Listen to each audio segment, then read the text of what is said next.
Join us now for Education Matters, a weekly look at the real people and real stories in education across North Carolina.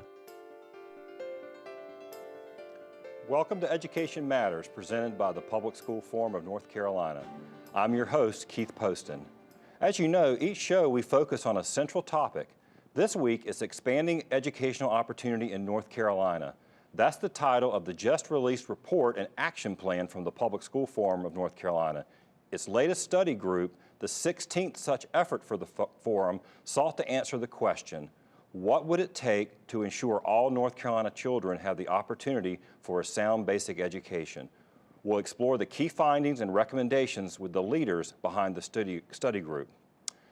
Before we tackle each show's main topic, we open with a segment that we call EdLines, a quick scan of education headlines across North Carolina and the U.S. Like so many homes and businesses, North Carolina's public schools were not spared the wrath of Hurricane Matthew's floodwaters. At least 35 school districts were closed due to flooding and storm damage, some more than a week. Some of the hardest hit school systems were Robinson, Pitt, Duplin, Wayne, Lenoir, and Edgecombe. 5 UNC campuses were also affected by Hurricane Matthew. East Carolina and UNC Pembroke remained closed more than a week after the storm struck. Elizabeth City State, Fayetteville State, and UNC Wilmington were also affected.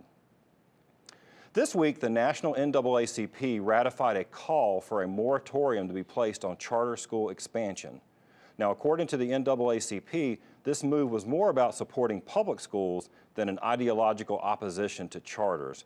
The NAACP is calling for charter schools to receive the same level of oversight, civil rights protections, and provide the same level of transparency that we require the same of from traditional public schools. 2 news reports out this past week say the McCrory administration will be looking for a 2% reduction from North Carolina public schools next year. The North Carolina Department of Public Instruction is considering ways to cut 2% from its 2017-2019 budget, or about $173 million, in response to a directive from Governor Pat McCrory's chief budget officer.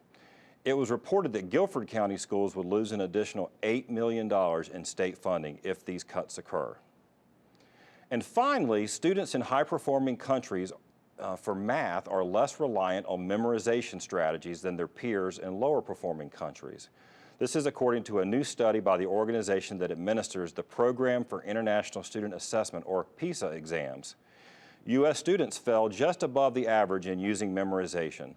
Now, what the study found was that students are less likely to use memorization strategies if they have positive attitudes, are motivated and interested in problem solving, and are confident in their math abilities and have little or no anxiety toward math, which may explain why I relied heavily on memorization. Sorry, Mrs. Horton. Remember, you can visit the Public School Forum's website at ncforum.org, click Education Matters, and read more about each of these EdLines, as well as other topics that we cover each week.